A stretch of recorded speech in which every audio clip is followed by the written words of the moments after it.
நெட்வொர்க்ல 2 type இருக்கு.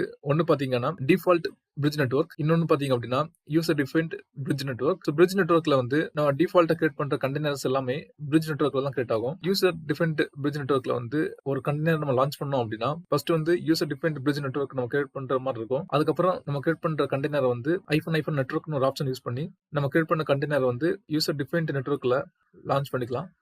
Organisation சைடுல பார்த்தீங்க அப்டின்னா, யூசர் டிஃபைன்ட் நெட்வொர்க்க தான் பிரிஃபரன்ஸ் பண்ணுவாங்க. ஏன்னு பார்த்தீங்க அப்டின்னா, இப்ப நம்ம பிரிட்ஜ் நெட்வொர்க்ல கிரியேட் பண்ற கண்டெய்னர ஒரு கண்டெய்னர்ல இருந்து இன்னொரு கண்டெய்னர நம்ம ஹோஸ்ட் நேம் வழியா பிங் பண்ண முடியாது. ஐபி அட்ரஸ் மூலமா மட்டும் தான் பிங் பண்ண முடியும். இதுவே நம்ம யூசர் டிஃபைன்ட் நெட்வொர்க்ல கிரியேட் பண்ண கண்டெய்னர ஐபி அட்ரஸ் மூலமாவும் பிங் பண்ணிக்கலாம். ஹோஸ்ட் நேம் வழியாவும் பிங் பண்ணிக்கலாம். அது எப்படின்னு சொல்லிட்டு இந்த வீடியோல பார்க்கலாம். Let's get start the video. இப்போ பார்த்தீங்க அப்படின்னா 2 கண்டெய்னர் கிரியேட் பண்ண போறேன்.